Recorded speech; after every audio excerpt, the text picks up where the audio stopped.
जमीन पर इंसानों से पहले जिन्नात रहते थे। जब उन्होंने जमीन पर फसाद फैलाना शुरू किया तो अल्लाह ताला ने फरिश्तों को हुक्म दिया कि इन सब को खत्म कर दो। अल्लाह के हुक्म से फरिश्तों ने जमीन पर मौजूद तमाम जिन्नात को खत्म कर दिया, लेकिन उन्हीं में से एक जिन का बच्चा जमीन पर बच गया। वो अकेला था, डरा हुआ और रो रहा था। इस बच्चे का नाम था अज़ाज़ील। फरिश्तों ने इसका रोना सुना और अल्लाह की बारगाह में अर्ज किया, ए अल्लाह, जिन्नात का एक बच्चा जमीन पर रो रहा है।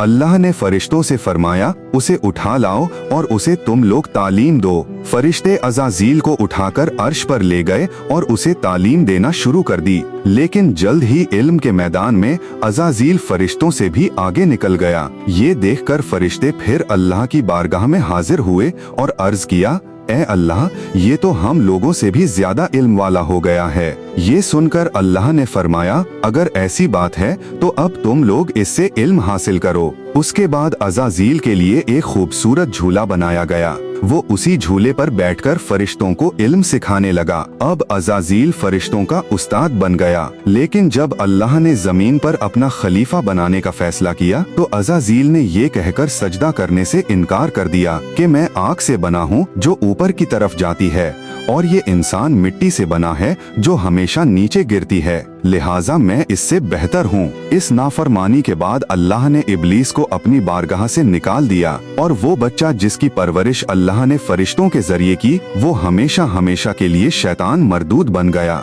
अल्लाहु अकबर। अल्लाह पाक हम सबको तकब्बुर से बचाए, आमीन।